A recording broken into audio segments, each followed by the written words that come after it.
grandfather, Charlie Burkhart, was the president of the Outdoor Advertising Association of America. One of the visions he had was to set up a market in the country that was small enough that we could test new products, test some of the math that they were working on in terms of measurement and how people viewed billboards. And General Outdoor Advertising was here in South Bend. It was a small market. My grandfather moved to South Bend with my grandma, and they put all their earthly belongings on the line and started the business. The thing I remember that to me stood out about Charlie and just kind of said something about the community. There was a percentage of how many billboards that he wanted to have up. We could have put more billboards up. We had the leases to put the billboards up. But Charlie would say, this is enough of coverage. Now, was that a matter of how many we could sell? Yeah, it probably was. Was that a matter of how many's right? What is right for the community? And I think there was, that impressed me. That was a thought that was, in his mind, that what was right and proper thing for the community. He always talked about the flow of benefits, that it was up to us to push things out and things would come back in. And so we've tried to stay true to that and realize that the company is there to support the local businesses. Those businesses support us. We support our employees. The employees support the community, and it just keeps going around and around.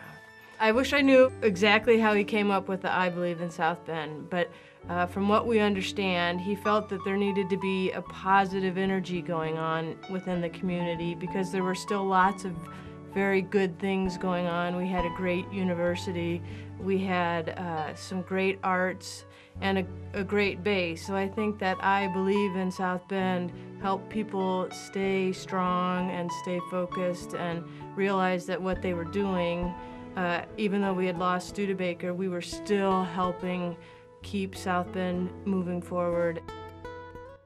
I used to kid Scott about the fact that he was an officer and I was a real Marine. I was a corporal and was a machine gun carrier, and Scott was an officer. I know the other Marines hearing this will get after me because they were all officers as well.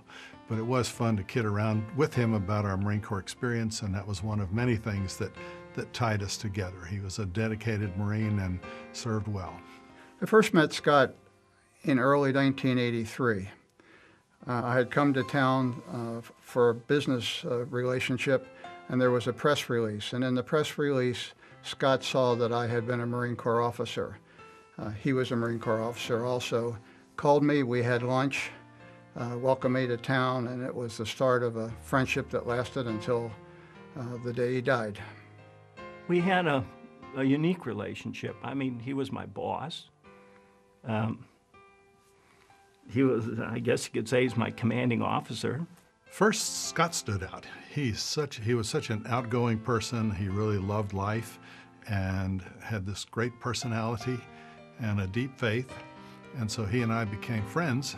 What stood out with the whole family is their deep commitment to the community, their deep commitment to the Cathedral of St. James, and their love of their faith. And that stood out an awful lot when I first met them, and it still does now. Well, as far as the community benefiting from Scott, he was a hands-on, no-nonsense individual. Scott did not suffer fools or phonies very easily. He didn't have a lot of gray area, but when he got involved in something, it was 100% involved. Jenny is a dear friend, and she is a very fine executive of the company. What I really like about Jenny is her thoughtfulness, and she will do things very thoughtfully and do them very well. Jenny was very sensitive about making sure that the kids got involved, and she obviously saw that that was important. And that was a good way, I think, for the kids to get a taste of and get introduced and become more part of what was happening in the community. Well, I think the community has benefited from the Burkhart family, who I knew through Scott, through Jenny, through Scott's children, Sarah, Buck, Charlie. They're all involved in some way or some form in giving back to the community through their efforts, through their donations. they've been a very influential part of South Bend. It would be difficult for me to elaborate all of the things that they have done in the community, but I'm especially thankful for Hospice and for Hospice honoring this family in this way, because Scott showed so many people how to live with great vibrance and faith and humor, and he also showed people how to die as well, because he died in his home with his family gathered around in the living room, full with prayers and with people telling him how much they loved him. It was quite a moving scene, and I've been involved with Hospice before. To know that that kind of involvement is there at that time, what a suitable and wonderful memorial to offer, or award to offer to the Miller Burkhart family, and the honor that you're bestowing upon them this evening. It's not so much about what we do, it's about what Hospice and other organizations like that do for the community. And it's the volunteers, and it's the Miller family, and it's the Burkhart advertising employees who give their money and give their time to those associations and organizations that make the community viable. And we have been on the receiving end of that, and we have given to that, and we see how it works.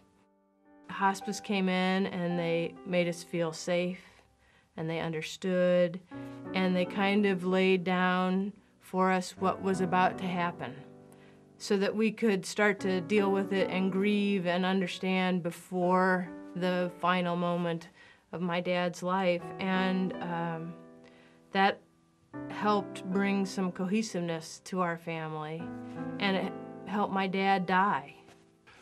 I talk to people about stewardship a lot, and one of the ways of stewardship is to leave something behind and to make an impact on your community. And some people make an impact one time, and some people make an impact many, many times. And the impact that this family has made on this community is profound. And I would encourage the people who are here tonight to be generous in your support of Hospice and to be generous in the support of other organizations. Give from your heart the way Scott did and the way Jenny and her family do now. Hospice took care of my dad.